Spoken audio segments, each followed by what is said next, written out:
Amen. All right, Nehemiah chapter 10. We've got 3 weeks left and we're on 10. That's the problem with co-teaching. Philip's taking too long in his portions. But anyway, he's going to watch that and give me a hard time. But we might get through, we might not, but we'll see where we end up. If not, I'm available for home study. We'll get you through the rest of it. All right. Nehemiah chapter 10. There's this amazing moment in what Philip went through last week. In Nehemiah chapter 9 at the last, verse 38, Nehemiah 9:38, the people responded. Remember, there's this prayer, and they've been praying, and they've realized how great God is and how crazy they've been, and the times where God has stepped in and helped them and moved and forgiven them, and yet they keep messing it up, and they just have this amazing prayer. And in verse 38, it says, in view of all of this, we are now making a solemn promise, and we are putting it into writing. On this sealed document are the names of our leaders and our Levites and our priests. When you get to chapter 10, in the first 27 verses, there's 84 people who commit to this. Remember when we were talking about Abraham and the covenant, and they walked through with the animals, and you cut the animals, and there was this idea of we're going to commit to this, and if I don't do my part, then I'm going to die. I'm as good as dead. God walked through the Abrahamic covenant because it was unconditional. But in this, it's this idea of making this covenant is that cutting. And so basically, it's a moment where they would do that. They would cut the animals. They would walk through. And 84 of them, look at who it is, the governor Nehemiah. So Nehemiah's there. We don't know much about Zedekiah. But Nehemiah and Zedekiah, and then you have these priests.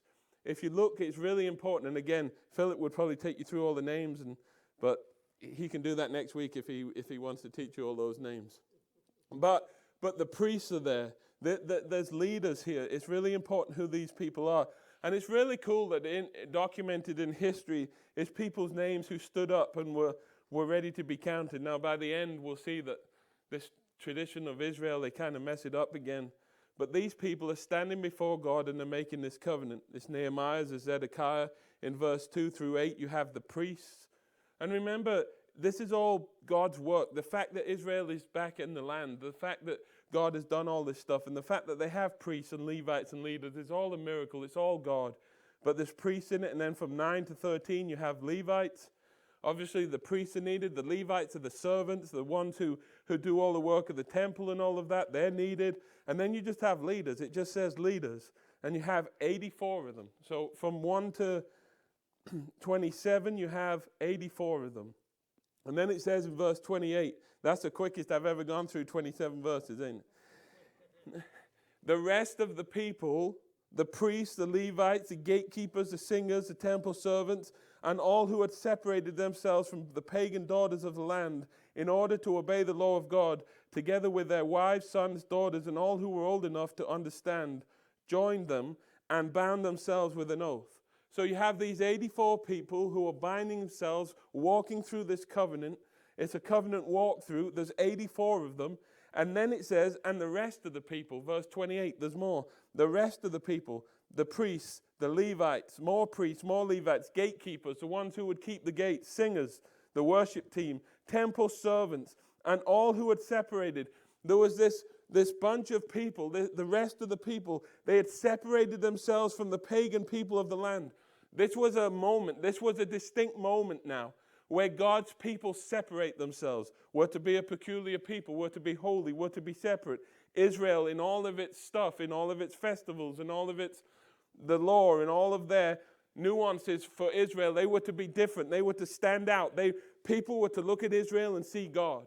They were to see Israel as different, as holy, as set apart. And these temple servants, these gatekeepers. And by the way, if they're not separated themselves from the world, there's not much use, is it? So here you have these people, the priests, the Levites, the singers, the servants. They had all separated themselves from the pagan people of the land. And so they'd make this distinction. They stood away. They weren't just at this moment talking about it. They did it. They separated themselves. They weren't going to do what they had been doing. They separated themselves from the pagan people in order to obey the law of God. So at this moment, 84 of them do this. Then some more join them, and they say, we're going to obey the law of God. And they had their sons and their wives and their daughters and all who were old enough to understand. So this wasn't just some little gimmick thing. This wasn't just children who didn't understand. They took their wives, they took their sons, they took their daughters, anyone old enough to understand.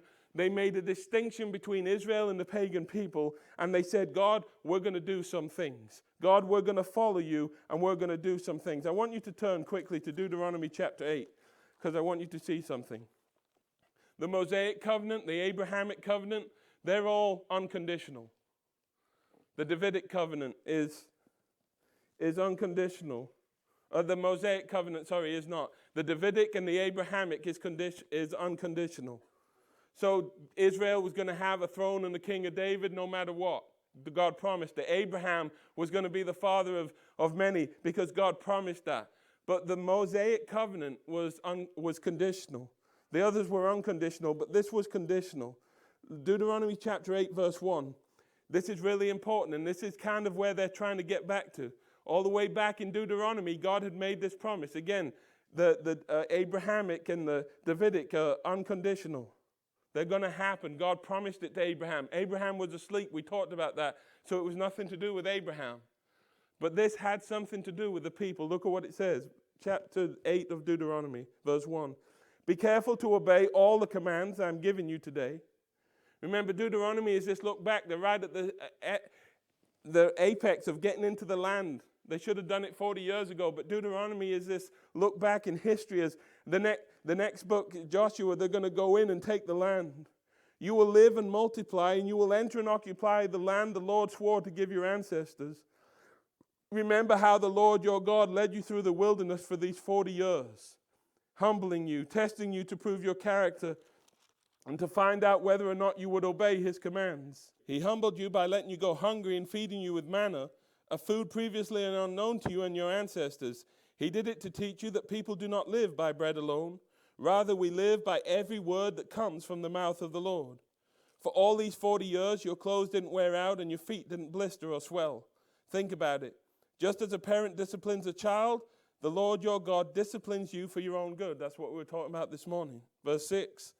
So obey the commands of the Lord your God by walking in his ways and fearing him.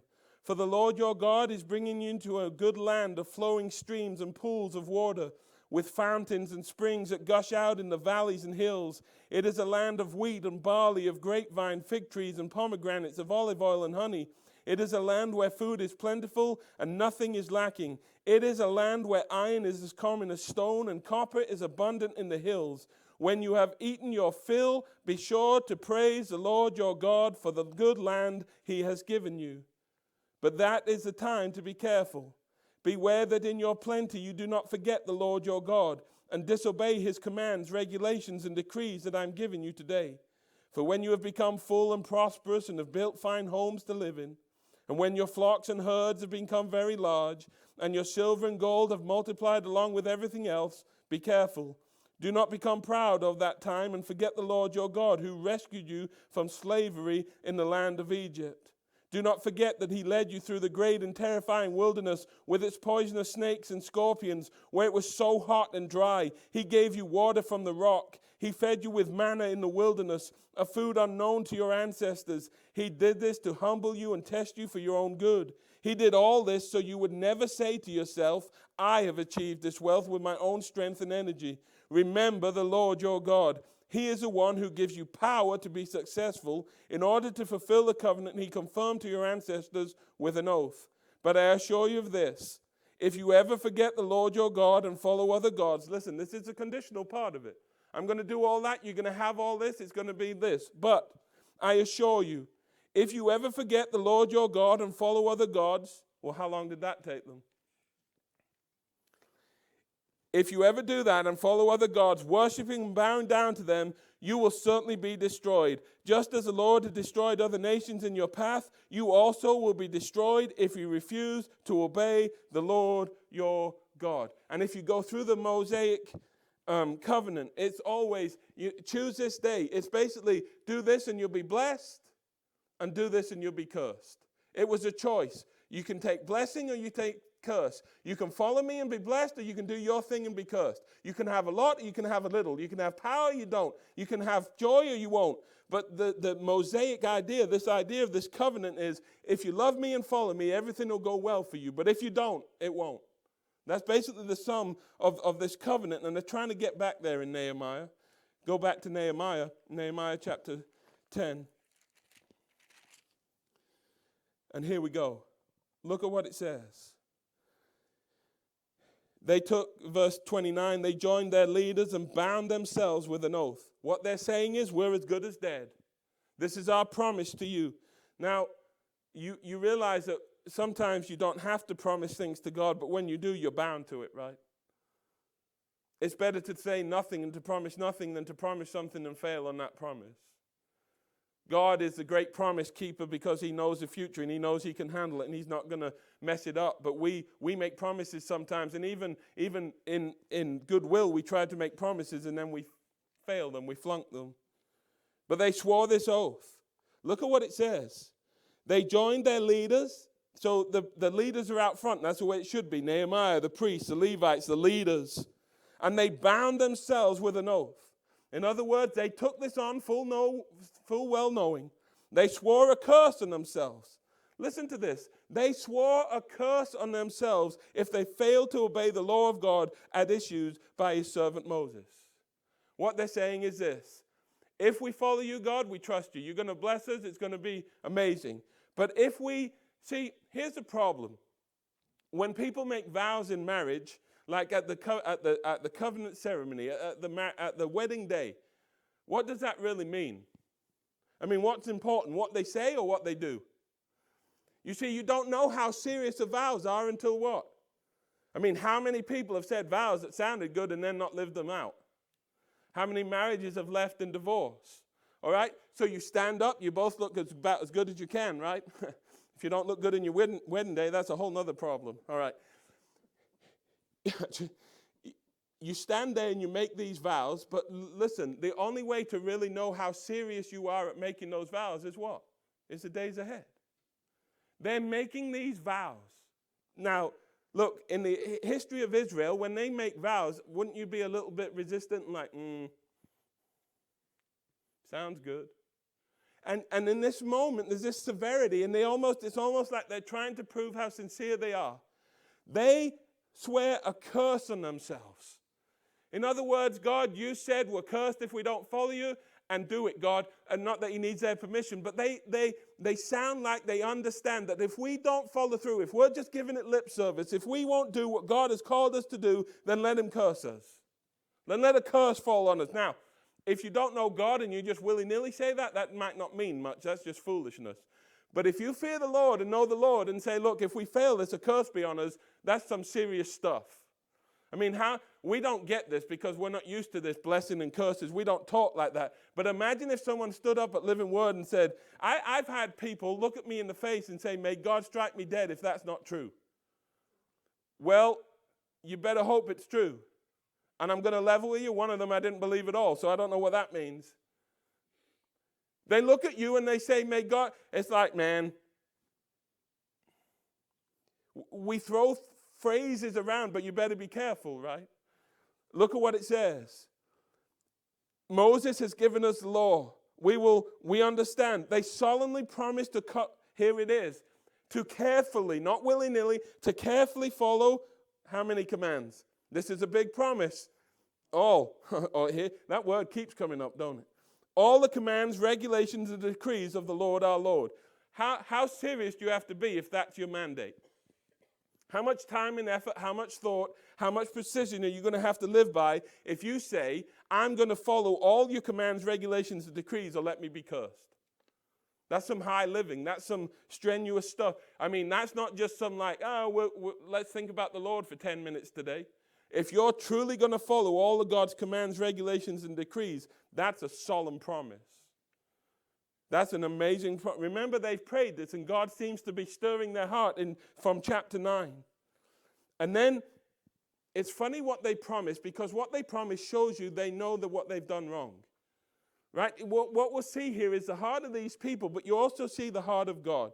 And you'll understand what's happening. So they make these commands, they make these promises, and then in verse 30, they kind of get serious. It's the same then, it's the same now. One of the hardest things for Christians to be pure in is sexual stuff. Right? I mean, it just is. It's been generation after generation. I mean, if the church could stay sexually pure, that would be a massive win, wouldn't it? Marriage, sexual stuff, I mean, whatever you want to talk about in that broad scope of things, if the bride of Christ is pure sexually, we're on to something. The fact is, I don't know what the percentage would be, but I don't really want to know. But the first thing they do is promise sexual commitment. Remember, they've got back into this land. They've built the walls. And they say, we promise not to let our daughters marry the pagan people of the land, and not to let our sons marry their daughters. This has been the problem in Ezra. This has been a problem for them. Go to Exodus chapter 34 a minute. Exodus chapter 34. I won't stay here long, but Exodus chapter 34. This might be more of the reason why we never get through Nehemiah. But anyway, Exodus 34, verse 12. Be very careful. Listen to what he says, not just sexually now. Exodus 34:12. Be very careful never to make a treaty with the people who live in the land where you're going. If you do, you will follow. This is long before they mess up the first time, all of that. If you do, you will follow their evil ways and be trapped. Instead, you must break down their altars, smash their sacred pillars, and cut down their Asherah poles. You must worship no other gods, for the Lord, whose very name is jealous, is a God who is jealous about his relationship with you. You must not make a treaty of any kind with the people living in the land. A treaty of any kind. They lust after their gods, offering sacrifices to them. They will invite you to join them in the sacrificial meals, and you will go with them. Imagine what's going to happen. They will make sacrifices to their God. They'll do all this weird stuff. And guess who's going to be right in the midst of it? You will. You will. You know what that's like? That's like going to a mosque tonight and doing whatever they do. Look at what it says. And here's the thing. Here's what the devil does, right? He slyly gets that relationship. He slyly comes on the inside. And before you know it, look, he says, they'll invite you to join in their sacrificial meals. Oh, I like that guy. Let's do that. That sounds like a good idea, right? But light and darkness have no affiliation. And look at what it says. And crazy, and by the way, this is God saying this. So when God says you're going to go, guess what you're going to do? It's not like Moses is just making predictions based on Moses. And listen to this. You want to know how scary this is? You want to know how far you'll go when you start getting... Remember what we just said in this passage? They separated themselves from the pagans. They made a distinct cut. They started to come out of the world. They lived in it, but they were out from it. Look at what it says, verse 16. You will accept their daughters who sacrifice to others' gods as wives for your sons. And they will seduce your sons to commit adultery against me by worshiping other gods. You must not make any gods of molten metal for yourself. You will accept their daughters who sacrifice. You will take wives for your sons. They will seduce your sons to commit adultery against me by worshiping other gods. And you know what happened at some points in Israel's history? Remember the whole baby burning thing? I mean, that's how bad it gets. People start sacrificing babies, and God's people start thinking, that's a good idea. They're absolutely seduced. God has made it clear, do not get, and that wasn't sexual stuff. That's just making any treaty. Now, and spiritual adultery, because you're going to get married, so some of it is, but it's not like overtly sexual that. It's not just saying don't sleep with other women. Look at Deuteronomy chapter 7. Deuteronomy chapter 7 and verse 3. This is, you must not intermarry with them. Don't let your daughters and sons marry their sons and daughters. For they will lead your children away from me to worship other gods, and the anger of the Lord will burn against you, and he will quickly destroy you. You got to, again, he says, break down their altars and shatter their pillars, cut down the Asherah poles and burn their idols. In other words, God says, get in and do what you need to do, because here, listen, nothing changes. They couldn't handle all the stuff. They couldn't handle living by Asherah poles. They couldn't look at an Asherah pole and walk away. Eventually they're going to say, what's that for? It's kind of like this. If you don't want to drink, don't have booze in your house. Right? I mean, if you got a problem with that, it's kind of like Tasha has to intervene sometimes. Where's the cake? We're not having cake this week. Man, that's a bummer. I'll find it somewhere. But if cake's not there, you know what I can't do? Well, that's, anyway, bad example. But they're going and smash all the stuff, because if they keep it, it's just going to what? It's going to seduce them. And God knows how weak they are. And see, that would hurt our pride, right? You can't handle that, get rid of it. What would we say? Oh, I got it. I can handle it. Yeah. So in verse 30, he says, it's clear. God's word has been clear. They know. They say, look, God, we promise not to let our daughters marry the pagan people of the land, and not to let our sons marry their daughters. They saying, God, we understand. We know you said we'll do it, because we don't want to commit spiritual adultery. We understand. Here it is, verse 31. They go further. Now so they went from sexual stuff and marriage and all of that to the Sabbath. This is really, really interesting. In Exodus chapter 23, in verse 10 through 11, you didn't know you were going to go on a, what do they call it? What is it? Yeah, like a Bible drill, scavenger hunt. Yeah, Exodus chapter 23, verse 10. We've talked about this, but remember, plant and harvest your crops for 6 years. But let the land be renewed and lie uncultivated during the 7th year. And remember, God says, I'll bless you and I'll give you so much in the 8th year. You'll be living it off in the 9th year. Let the poor among you harvest whatever grown on its own. Leave the rest for wild animals to eat. The same applies to your vineyards and olive groves. Remember, the 7th year was to be a year of rest. The 7th year, they were to trust the Lord, and he promised them, you'll have so much in the 6th year, it'll carry you to the 9th year. Remember we read that? He's like, you've got to trust me. You've got to give the land a rest.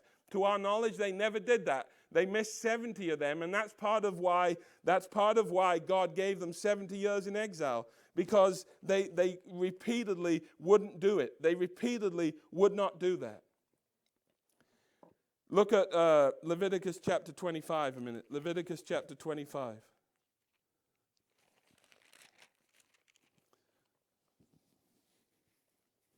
Verse 1. While Moses was on Mount Sinai, the Lord said to him, give the following instructions to the people of Israel. When you have entered the land I am giving you, the land itself must observe a Sabbath rest before the Lord every 7th year. For 6 years you may plant your fields, prune your vineyards, and harvest your crops.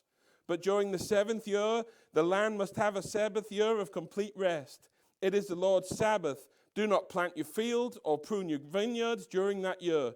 Don't store away the crops that grow on their own, or gather the grapes from your unpruned vines. The land must have a year of complete rest. Verse 6. But you may eat whatever the land produces on its own during its Sabbath.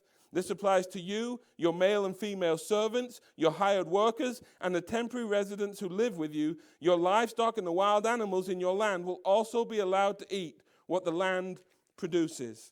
God had said, give a rest. And then finally, look at Deuteronomy chapter 15 a minute. Deuteronomy 15. And this is really interesting too. He adds a little bit here. Deuteronomy 15 verse 1.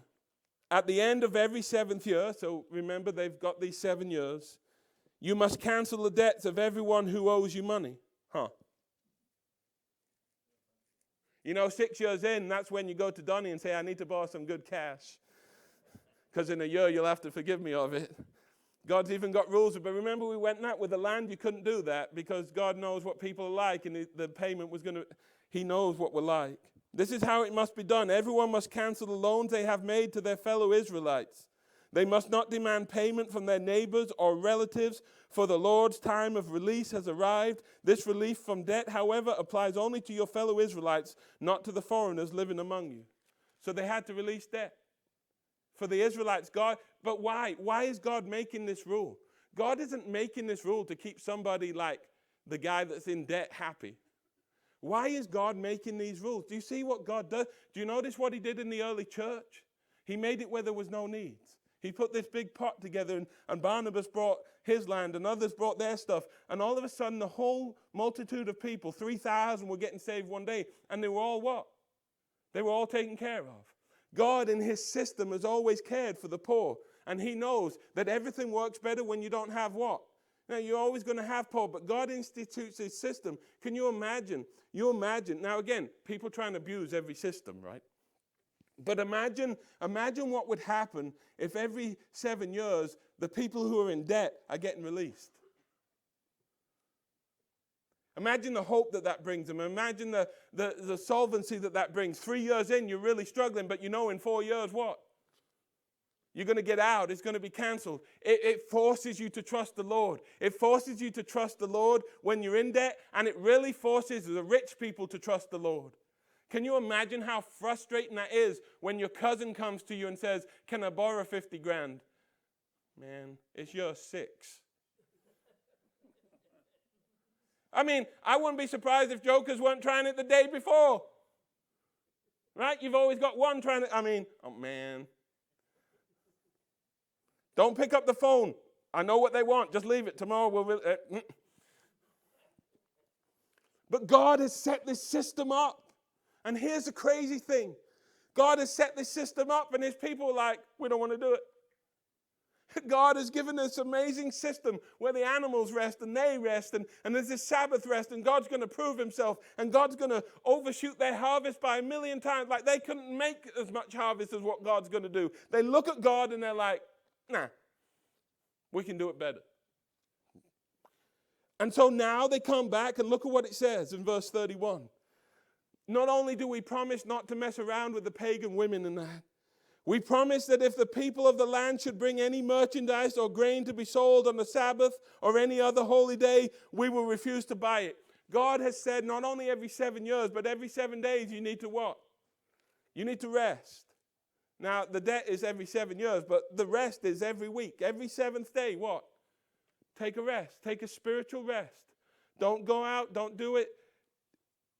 They took that to the nth degree and got really legalistic about it. God wanted them to have a rest, but by their own praying there, or by their own, what they say here, you see what they've been doing. What are they guilty of? They're guilty of disobeying even that rule. Here's the deal. On the 7th day, when someone wanted to come and make business with you, when they wanted to bring any merchandise or sell anything or do when they wanted to conduct business on the Sabbath, what were you to say? No, I'm resting today. Why in God's green earth would you avoid that? Why would you go away from that? When God says, don't do it on the Sabbath day, you can do it tomorrow. Don't do it on the Sabbath day. Why would they do that? What reasons would they have? But that probably nails it. Human nature. But they're greedy, right? You see, it's almost like, well, God, how can we trust? Imagine, you know what? You know when God sets rules like that, you know what's going to happen, don't you? Somebody's going to come and give you an amazing offer on the Sabbath, and it'll just be like the enemy to say, but you have to sign it what? Tonight. Because tomorrow it'll what? And people will rush out and they'll disobey God, and whatever you gain from that, you've lost. But there are people who, if they say, I can't do that, I won't do that. Imagine going back to your house or tent or whatever and telling you, what was that? That was a business deal of a lifetime. Did you strike it? No, it was a Sabbath. Well, what are you doing? We're going to trust God. You think anyone lost because of that? You think anyone said, man, I should have done a deal on the Sabbath? You may not get what they promised, but God, this is what we're talking about this morning. To walk away full and free on the inside is far better than to sell your soul. Right? To do what God wants you to do. And he's like, look, now from now on, when merchandise comes, or grain is to be sold on the Sabbath, or any other holy day, we're going to what? We're going to refuse to buy it. So whether it's buying or selling, this is talking about buying it. Oh, but he's going to give us it cheap. This is a great... No. Stop. And look at what it says. And then every 7th year, they make a promise. We will let our land rest, and we will cancel all debts owed to us. Okay. How do you pull this off? How do you pull these things off? The things that they're promising. Like, we're going to let the land rest. We won't do the deals on the Sabbath. We will cancel the debts owed to us. How do they do this? It's all, again, the state of your inner man. If you fear the Lord, you can do it. If you have faith, you can do it. Outside of fearing the Lord and having faith, what chance do you have? You don't have a chance. Here's what I'm telling you. They have to get really close to God. They have to understand God. Just merely repeating this, just merely saying this. And here's what I'll tell you today. I think it's practical for us. If we stood up in church and we might be honest as the day is long, we might say, this is where I want to be with God. Right? You might say, I want peace and I want joy and I want to reach my children and my grandchildren and I want to leave a legacy and I want to do these good works that we talked about. I want to do something for God whilst I'm alive, right? But here's where it gets, that's easy to say. But when you realize the commitment that takes to actually pull off, that's when I think we start backing away. In other words, on a Sunday, we might get riled up. We might get excited. We might say to our spouse, man, I want to change the world for Jesus. Well, that means we're going to have to give up our time. And that means we're going to have to give lots of effort. And that means our money's got to be redirected and our mindset. And that means we've got to give up some stuff. And all of a sudden, you see? The only way to pull this off now or then is being really, really close to the Lord. It's taking the time to pray, taking the time to study, taking the time to gather, taking the time to serve Him. Because outside of knowing God, listen, who do you trust? You trust people you know, right? You trust people who have shown themselves to be trustworthy. If you have any lingering doubts about God, how in the world are you going to cancel your debt? Because in canceling your debt, you know who you're relying on? God. If I just let you get way debt-free in that time, then who's looking after me? God is. But if you don't know who He is, you're not going to do it, are you? It's the same today. You've got to be close. You've got to understand His word. You've got to know His character. You've got to get close to Him. And then look at what it says. We will cancel all our debts. We'll follow you, God. We're in. We'll follow you. We'll follow you. All right, then listen to what it says. In addition, and this is God. God has set everything up. I wish we understood this. God has set Lawrence Drive up. We just have to follow what He's doing. God, through the pillar of fire and pillar of cloud, He set Moses and the people up. He set the early church up. He sets all of this up. We don't have to come up with a master plan. You know that, right? Our job has never been to sit down and come up with a plan. Our job is to decipher what He's saying and simply follow. That's a lot different. I can handle following the plan. I can't handle making the plan. God has never let us make the plan. You know why? How long? How long would Larry Dean's plan be? Don't answer that. God has never said, Phil, figure it out. You know what God says? Figure me out. Figure me out. And when you figure out who I am, you'll do what I will need you to do.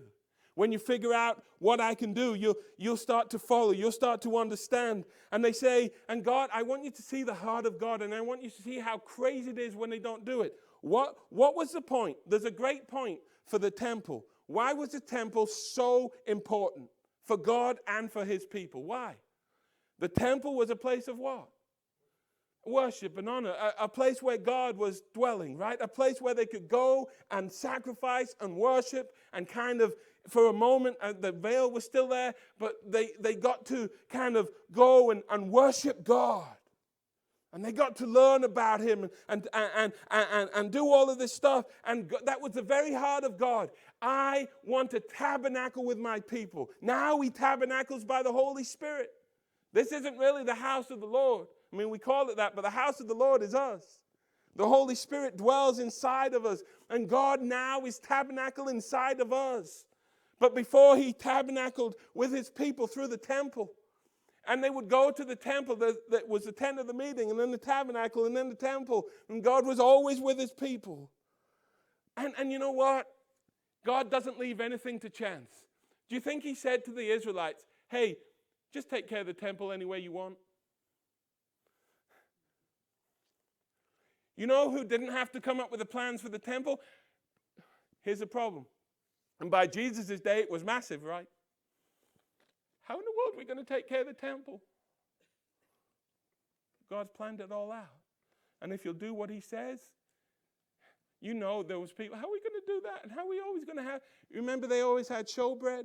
They always had oil. They always had wood for the thing. He's going to, even the wood for the burning, he figured it out. That's the difference between me and Tasha. Tasha would come and say, what we doing with the wood? Oh, hadn't thought of that. I'd be there to worship, but then, okay. And then she'd be like, it's too late now. Well, all right, call Donnie. Look. In addition, we promised to obey the command to pay the annual temple tax. Here it means a third of a shekel, 4 grams of an ounce of silver. The people were to bring this tax. And again, depending on how you and God are close, a tithe, a tax to God, is either going to wreck you or just an act of worship. If you know him, that's nothing. And God said, look, you're going to make this tax, and when you make this tax, it's going to take care of the temple. No one has to give more. No one has to give. We're just going to get in. We're going to do it. And that, you know what? God understands what isn't a burden to anybody. And he sets this up. He says here a third of a shekel. And he says, and that's going to go to the care of the temple of our God. Listen to what it says. This is so practical. God has figured all of it out. I don't know if you've ever thought about this. Remember what was in not the Holy of Holies, but the part of the temple? Do you remember what it was? The showbread. That God was always there, that he was the bread of the presence. Regular grain offerings, burnt offerings, the Sabbath, the new moon celebrations, the annual festivals, holy offerings, and sin offerings to make atonement for Israel. Listen, it will provide for everything necessary for the work of the temple of our God. In other words, God says here, I've set up this temple and I want you to come and worship me. I want you to come and have this bread and have this oil and have this burning and have these sin offerings and these holy offerings. I want you to do celebrations and annual festivals. I want you to sacrifice. I want regular grain offerings and burnt offerings. And so you know what God has said? And don't worry, I figured it all out. Here's how we're going to do it. God never said, hey, figure out the burnt offerings yourself. God never said, figure out how to have bread in the show of presence every week. God just said, look, I'm going to take care of you, and if you'll just do it, I'll take care. So by synopsis, you can understand that they weren't doing this, and if they're not doing this, things went awry. Like conceivably, if they're not paying what they're due, it's kind of like, let's just be honest a minute. If people refuse to tithe here, you know what's going to happen eventually? The electricity is going to go out. The water's going to stop running. So it's very practical, right? We don't, listen, you know what nobody thinks about? An AC until it what? No one ever cares. No one thinks about the water until it what? Till it stops. But eventually, if there's no money, guess what's going to happen? And even if it doesn't get that desperate, well, we have repairs to make. Yeah, but we got no cash. We'll just let it go then. It wouldn't take very long for the temple to what? Yeah. And then, and you know what's crazy? The people who don't give will be the first ones to complain. Where's the bread? That was last night's supper that you ate. That's what that was. Look, but God hasn't put pressure on anybody. God has worked it out, and by their own case, you know what they're basically admitting to? We haven't been paying that. We haven't been paying that, but we'll pay it. And God, you've worked it all out. I probably don't have time, but go to Numbers chapter 18 a minute. At some point, if we're not going to make it, it doesn't matter if it's a chapter or 2 chapters, does it? Numbers chapter 18. I want you to read this. This is fascinating.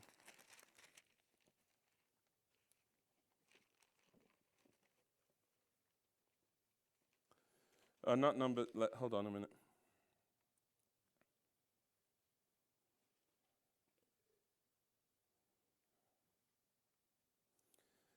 Yeah, Numbers 18, verse 8. I want you to see how God has set everything up. How he set everything up for the priests and the Levites. The Lord, verse 8, the Lord gave these further instructions to Aaron.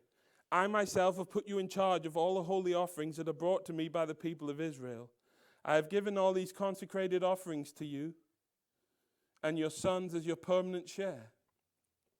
So how does God feed the priests and the Levites? They don't get the land as their inheritance. God is their inheritance. Look at what it says. Consecrated offerings and your sons as your permanent share. To you and your sons, you are allotted the portion of the most holy offerings that is not burned on the fire. This portion of all the most holy offerings, including the grain, the sin offerings, and the guilt offerings, will be most holy, and it belongs to you and your sons. You must eat it as a most holy offering. All the males may eat of it, and you must treat it as most holy. God has said, look, for the Levites even, and for the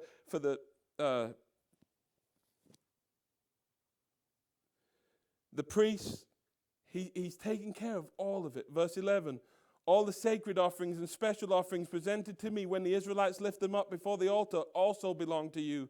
I have given them to you and to your sons and daughters as your permanent share. And any member of your family who is ceremonially clean may eat of these offerings. I'll also give you the harvest gifts brought by the people as offerings to the Lord, the best of the olive oil, new wine and grain. All the first crops of the land that the people present to the Lord belong to who? They belong to you. Any member of your family who's ceremonially clean may eat this food. Everything in Israel that is specially set apart for the Lord belongs to you. In other words, God tells the Levites and the priests, part of what's happening in these offerings is you're going to get them. God has taken care of his people. You see, they weren't allowed to go out and get their stuff. They weren't allowed to go out and get regular jobs. They weren't to go out and work. They were to do the Lord's business. Well, here's the problem. The Lord's business outside of God doesn't pay anything. The people weren't giving their stuff just willy-nilly. The people weren't going to say to the priest, hey, can I give you my stuff? So God, in the midst of all of it, sets up these offerings to worship him, but there's a practical element. Listen to what he says. All the sacred and special offerings. Now, as some offerings they couldn't partake in. The whole burnt offerings, they couldn't. But God has said, look at verse 12, I'll give you the harvest gifts as people offer, the best of the olive oil, the best of the new wine, and the best of the grain. And God has said to his people, the Levites and the priests, I'm going to take care of what? I'm going to take care of you. But here's the problem. You see how selfish it is to mess up the system? The system has been set up where if I bring my offering, the priest what? The priests get it. So what happens if I don't bring the offering? You see, your worship never just affects you. Now, God is good and he's merciful and he's gracious, and I don't think priests were dying because, oh boy, he wasn't bringing. God's good like that. But you see, if they don't do what they're doing, do you see the ripple effect? What about the early church? Remember it's set up? What if people refuse to sell the land? What if people refuse to in pride, take the stuff or give the stuff? What's going to happen to the early church? It's a system predicated on knowing God, following him, and trusting him completely. And how many people does it take to mess up the system? Not many. Now, God is good and he's over all of it, and so... But look at what they say. I say all that, look at what it says. They said, we'll bring the offerings and the holy offerings, and it will provide everything necessary for the work. So not just for the work of the temple, but for the work of the Levites and the priests. They're like, we get it. We understand the system. We're going to do what we have to do. And then, this is amazing. Look at verse 34. We have cast sacred lots to determine when at regular times each year the families of the priests, the Levites, and the common people should bring wood to God's temple to be burned on the altar of the Lord our God. They really thought this through. This is really exciting to me. Look, they have an altar. You know what you have to have on an altar? Wood. Who's going to bring the wood? And you know what's going to happen, don't you? I mean, if we had an altar and there's no wood, how many people would be like, my fault? What would we say? That's exactly what we'd say. It wasn't my turn. I did that last week. I can tell you that. Or we'd say, I've been doing that for 60 years. I ain't doing it no more. All right. Or we'd say, whatever we'd say. Or I can't, whatever. No one would put me in charge of that, thankfully. So they'd be all right. I brought by the wrong wood or whatever. But even practically, look. God has set, I want you to see that when they're saying all these things, God has figured it all out. And they're like, hey, you know what we've done? We've cast lots. So the whole year is, basically they had a sign-up sheet. And all year, it's your week. You bring the wood. Because here, is wood a big problem? Is the bringing of the wood for the altar a big problem? It's a massive problem. You know why? If they don't do it, I mean, why is that a big problem? Think about, go ahead. Yeah, which means what? No worship. It's just practical. Again, it's practical. Without the burning of the wood, the whole worship system is what? It's flawed. And they're even like, God, we understand how this works. We understand that we're responsible to bring this. We'll bring it. And they've even said to each other, we'll bring it. We'll bring it. It sounds fantastic, doesn't it? I mean, it sounds absolutely fantastic. And then look what it says. Why does God want the first part? Why does God want the first animal? Why does God want the first part? Think about that. Why? Okay, let me ask it the other way. Why would you prefer to give God the last part? Hold on, what? Okay, first of all, well, yeah, maybe we don't have to give as much, right? That's a problem with it. They're like scraps. But you get yours first, you see. You see, when people tithe like that, like really the idea is you give to the Lord first and he'll just take care of it. It's never been, honey, we'll wait till the 31st, and if we have enough, we'll do that. You know what the idea is? On the first. Look, and I don't tithe on every first. I give.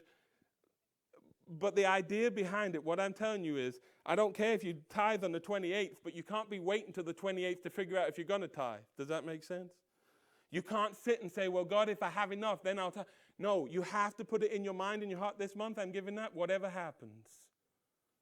Whatever happens. And you have to what? Again, how much do you know God? How close are you to God? Because, listen, if you can hold back your tithe, sure, you can hold it back. But you won't be as well off. You won't be as blessed. You won't have that power like you do in the inner man. And God has always said, and by the way, remember when you're sacrificing, remember what the rules were? A year old without what? Why? I mean, we laugh at this, but it's dead true. Why without blemish? Because God knows even what his people are like. Let's be honest. If you had a lamb that was perfect without blemish, and then you had old Flossie with 2 legs and a bad eye, and you know, who would you give? Flossie's getting given away, poor old thing. God makes it clear, I don't want you what? Yeah, I don't want second best. I want your best. I want your best. That's different, isn't it? God, and what you said, Cliff, we do that with time, right? It's like we look at our week and like, God, whatever time we have left, after everything else, if I can make it to church, I will. If I can do that for you, I will, but let me get through work first. Let me get through all the stuff I have to do. Let me have family time. Let me do whatever I need to do. And God, let's hope. Let's cross our fingers. We got an hour or 2 left, and then that's yours. It shouldn't be like that, should it? This is what I have to do. God, this is what I'm going to do. And you know what? He can work everything out. And they say, look, we're going to bring the first part of every harvest to the Lord's temple. Because the natural, normal thing to do is what? Is to take the best, to hoard it just in case. Kind of indicates that that's what they've been doing, right? But now they're like, no. We're going to take the first part. Whether it be a crop from the soil or from our fruit trees. Whatever it is, God, whatever it is, you're worthy of it. Look at what it says. We agree to give God our oldest sons and the firstborn of all our herds and flocks, as prescribed in the law. Quickly, and I'm running out of time, and I understand. But Numbers chapter 18 a minute. Numbers chapter 18. I want you to see something, because that sounded weird. Remember with Egypt and the firstborn? God demanded the firstborn of every animal, of the animals, and of every son. Now that sounds weird. Surely God didn't ask you to kill your firstborn. He didn't. But it wasn't up for, listen to what it says, Numbers 18:15. The firstborn of every mother, whether human or animal, that is offered to the Lord will be yours. But you must always redeem your firstborn sons and the firstborn of ceremonially unclean animals. Redeem them when they are 1 month old. The redemption price is 5 pieces of silver. So every Israelite had to pay 5 pieces of silver for their firstborn son. You had to redeem back. You had to pay back. It's all a picture of Egypt. God isn't saying kill your firstborn son. But what he is saying, you have to, after a month, pay for your firstborn son. And in that way, you will redeem it. Does that make sense? You will redeem your child. He's not asking you to kill him. He's asking you to pay for him. He's asking you to give him away in that respect. Look at what they say. Verse 36, we agreed to give God our oldest sons. That means they're going to pay for them. That means they're going to fall in line. And the firstborn of all our herds as flocks as prescribed in the law. We will present them to the priests who minister in the temple of our God. Here we are. We will give the offerings. We will worship. And God, you'll do what you want to do with them. And you'll feed the priests and the Levites with them. Then verse 37 of Nehemiah 10. We will store the produce in the storerooms of the temple of our God. They had storerooms to take care of things. We will bring listen to what they say. It sounds so good and so easy. We will bring the best of our flour and other grain offerings, the best of our fruit and the best of our new wine and olive oil. Why is that so important? God doesn't need your wine or your oil or your flour. Why? What is that really saying? Why does God really want your tithe? He doesn't need it. Why does God want your time? Why does he want you to be involved? Why? Because what does it say? Let's just stop for a second. I know we're running out of time. But what does it say when you bring the best of your flour and the best of your grain offerings and the best of your fruit and the best of your wine and the best of your olive oil? What does that say to God? I love it. I love you. This is for you. I trust. How is it a matter of trust? I'll give you the best, and Lord, whatever I get, I'm good with. And if I give you the flour and I never see flour, I'm okay with it. Lord, I've got this much wine. I'm going to give you the first bit. God, and imagine a farmer, the first harvest, or even with animals. Your animals start producing animals, and you give the first one away. What do you have to trust? That the animal's going to what? Produce again. If all your animals only have one baby, you're in trouble because you have to give that. Imagine your children. Why are you giving our flour away, Dad? We don't have much. You imagine the power in that lesson? Flour can change the life of your child. Daddy, why are we giving flour? Who are we giving flour to? We're giving flour to God. Why? Because he's the one that gave us it. And we've got to love him and trust him. Are we going to get flour, Daddy? I don't know. But wait and see. And you imagine when God, you think anyone, at any point lost because they gave God their best. My mom taught me that so many. Phil, you'll never lose when you put God first. If she told me that once, she's told me that a million times. You will never, every conversation I have, sometimes I'm on the phone, I know what she's going to say. I don't even know why I call her. Phil, just put God first. You'll never, I get it, Mom. Could you just tell me they're crazy and I'm not? Just that's all I want to hear sometimes. No, just give them your best. Just give it your best. And they're like, we're going to do this. And look at what it says. And we promise to bring to the Levites 1/10 of everything our land produces. We're going to give to the priests. We're going to give to the Levites. They collect the tithe in all the rural towns. I'm going to give 10% away. You know what you're doing, God. Give it to the Levites. Verse 38.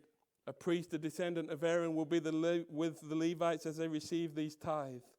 And 1/10 of all that is collected as tithe will be delivered by the Levites to the temple of our God and placed in the storeroom. So 1/10 of 1/10, really 1%.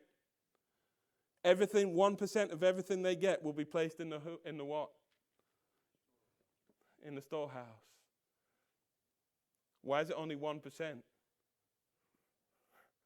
Because God doesn't want you to get that. He's got a storehouse, but he doesn't want you to get what? He doesn't want you to get all reliant on the storehouse, because what happens if the storehouse isn't full? But 1% goes there.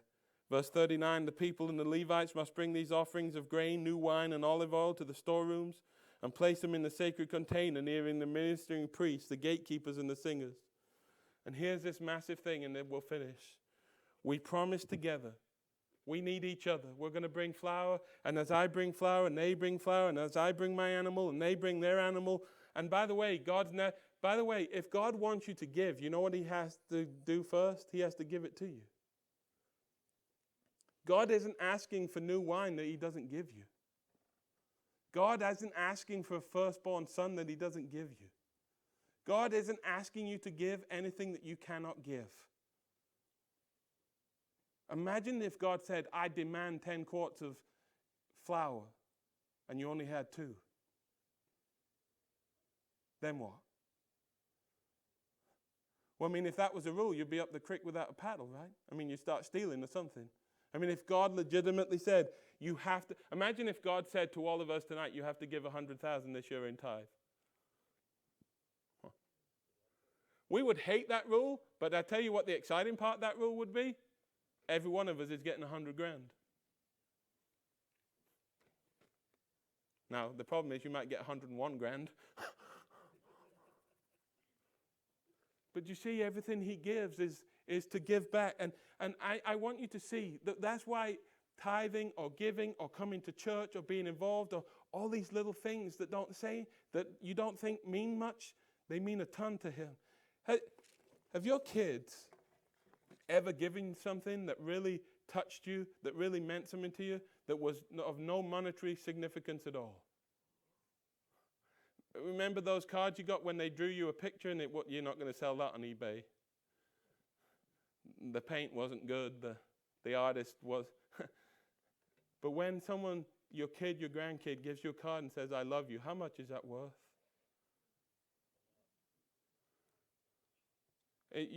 Ricky will tell you, if you go in Miss Shirley's house, there's pictures from her granddaughters on that fridge, isn't there?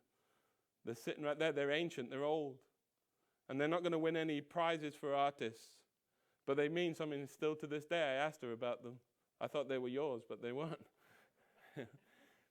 But they've been there for ages. They're worn. They're old. I'm telling you, just coming sometimes when you don't want to means something to God. Traveling. See, we've made it to try and make it so easy and so comfortable. And yet, isn't it when your kids get uncomfortable for you? Isn't it when they're willing to drive? You know, isn't it crazy when you're in love at the start, when you're dating, how crazy things you'll do? I'll drive 20 hours just to be with you for 2. Now, if Tasha said that, I mean, that's what we do, right? Hey, do you want to meet? Yeah. Where you at? 20 hours away. You want to come? Sure. I'll do it. Why? Just for 2 hours. Just for 2 hours, I just want to be with you.